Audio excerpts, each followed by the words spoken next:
Hey guys, it's that one guy 36. I've tried to upload this video. Well, I've had to make... Sorry, that was my phone again. I've had to make... This is the third remake of this video. And I think it's just too long because it won't upload over my phone. So, I'm going to try to make this one quick. Of course, we've got babies. We had babies. They're going to be 3 days old in the morning. I made one right when they were born, but it won't upload. I made it like 12 minutes long, and I think the minimum is 10 minutes. So, and as you can see, hold on, my fish tank, there's absolutely nothing left in there. Everything died off. I even had 3 finger goldfish in there, and I thought they were going to do good, and they died off right away too. So, sorry I'm trying to talk kind of fast, but I think I'm just going to, I cleaned out the water, I'm going to let it sit. I put the aquarium salt and everything in there, some of the quick cure stuff because it's supposed to kill any bacteria that's still in the water, and the salt is supposed to help it clear up. But if anybody can give me any questions, comments, or concerns about that, that'd be great, because I really don't know what's going on. I think it's just my pH level, so I'm going to let the water sit and run for a couple days like it is right now with nothing else in there. Then I'm going to get a couple more fish and see how it goes. But, babies. Something really cool happened when these babies were born. I woke up and I disrupted her on accident. I didn't know she was having, but she was in the middle of having the first one. And I picked her up, and the head was sticking out. I was like, oh my god, oops. So I put her back in there, and of course, like, it looked like the first one was dead. Which, I'm going to tell you this real quick, especially in new moms, the first one and the last one, almost 60% of the time, are going to be dead. Because the first one, they're not going to know what's really going on. They're going to sit weird, and they're not really going to know how to successfully get the baby out. So it's going to be in there, and it's going to get squished and everything, but that's only about 50% of the time. Now, about 75% of the time, the very last one, especially, not necessarily just with new mothers, but with big litters, when she goes into labor, all the babies are ready to come at the same time. So if it's a big litter and she gives birth to them slowly, maybe even the last 2 might even die, because they just they're ready to come out at the same time, and if the last one's in there for 20 minutes, it's gonna suffocate. I mean, it's sad, but anyway. And so the first one, it looked dead, and so I took it out. It was dead. I put it right here. The second one, she started eating it. I noticed that she started eating the first one too, and I was like, oh, I thought maybe it was just because it was dead. Because if they're dead, they will kill it. And mothers know what they're doing most of the time. Their instincts, if they know it's a weak baby, they'll kill it because they know it's not going to make it, or if it's like handicapped, or I mean, like if it's just not, if they know it's not going to make it, just listen to their instincts. Don't try to stop it, because you're just going to make her more stressed. And when you see her killing the first one, don't just automatically take the babies out every time she has one, because she could take care of the other ones. But as soon as I seen her biting the other ones and starting to kill them, I took them out. And that happened with the first 3. The first one was dead. The second one, she cleaned it off. I thought she was going to take care of it, and then she started biting it. The third one, same thing happened. But I think it was just because I disrupted her. But then I put a shirt over her, hoped for the best. It got really dark in here. I went to school. The 3 dead ones were sitting right here. 1, 2, and 3. They were on a little towel. And I come home from school, and there's only one sitting right here. And I'm like, what in the hell? So I look on the floor. I figured I knocked it down, knocked the other two dead ones on the floor. And as you know, I'm getting a corn snake, so I was planning on freezing the bodies. Because if you have a corn snake that's this long and pinkies that are that big, they're perfect. Newborn pinkies are perfect for baby corn snakes. But as you know, corn snakes, especially babies, only eat once or twice a week. So a newborn pinky that's this big, in another week when the snake's ready to go again, it'll have all its fur and it'll be triple their size. So you gotta freeze them right away when they're born. I mean, I usually don't like to, but that gave me a good excuse to freeze them because they were already dead. The mom was killing them. So it wouldn't have heartbroken me if she would have killed them all, because then I would have had plenty of food for my corn snake. But anyway, and I get home and there's only one sitting right here. And I'm like, what the hell? So I'm looking all over, and my sister's like, what about... My sister looks at me, and she's like, well, what about under the cage? So, under this 20-gallon.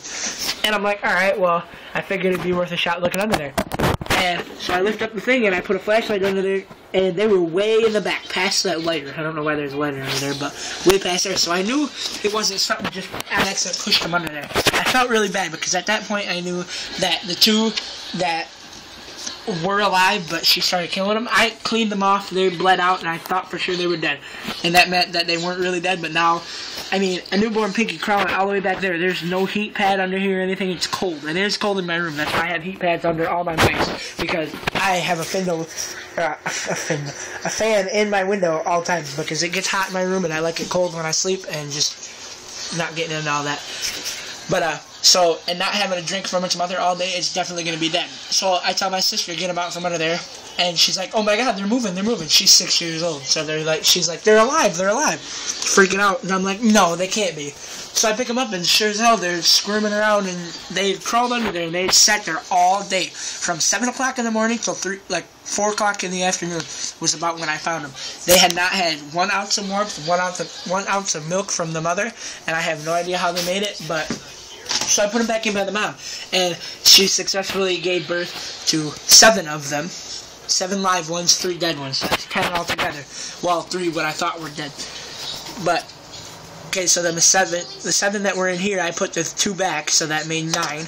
And then 1 unfortunately didn't make it because he had a big gash, like, in his head.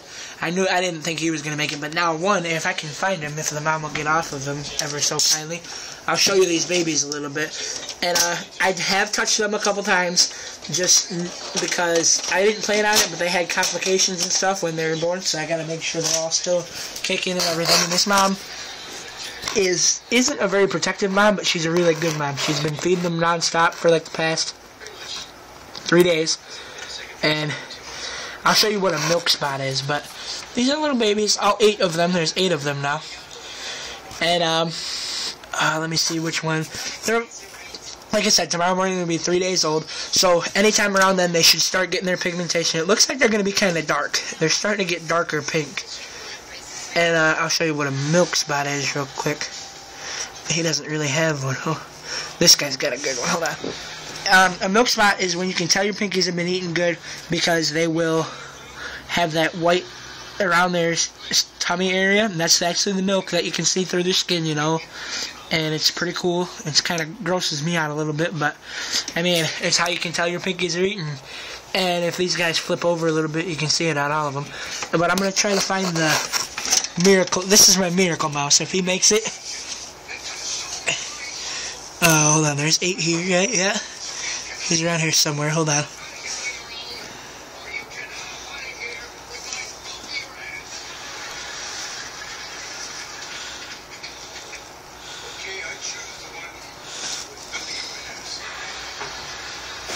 Okay, this is the one that made it all day without, oh, he's peeing, ew, without a drink from his mother or anything. And I can tell because he's got scabs and stuff on his shoulders where she bit him up pretty bad. Like the dark spots right there, that's his liver right there, like right here back behind the milk spot, that'll be his liver. People say, oh, they're gonna have black spots.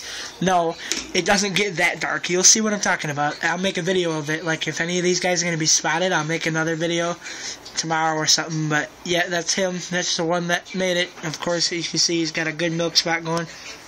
He just peed on me. It's kind of gross. But he's got a good milk spot. He's eating. He's healthy. There's Mama. As you can see, I'll pick her up and show you her. She's fine now. She has no problem with me touching the babies, especially if I touch her beforehand. But, yeah, that's her. She's a fluffy black and white mouse. And I got something else to show you, too. I'm going to make this video less than 10 minutes. I'm trying to make it. We have another prego already, I think. And this female has given birth 3 times. This will be the 3rd time, and as you can see, she's getting a little belly. I'm pretty sure she's pregnant, and this will be the 3rd time. This is the 3rd time she's got pregnant ever since I've gotten her, and she's a really good breeder mouse, and I like her. And hopefully she gives me a nice, good litter. So, yeah, that's them. And as I said in my other videos, if you haven't seen them, check them out. There's a lot more insight into the whole mouse breeding thing. And as you can see, I got a new set of drawers. I don't like these drawers. They're too big. I'm going to get 3 sets of those. 1 set for breeders and 2 sets for pregos. And right now I'm at 2 sets. I don't like those. They're too big. And as you can see, I kind of messed it up because, like I said, the water leaks. That's all wet bedding right back there. The water leaks constantly because they keep kicking the bedding around, and I didn't drill the hole small enough or high enough. But anyway, like I said, these are Pinkies. In the next video, will be in probably about 2 days when they start to get their car. Alright.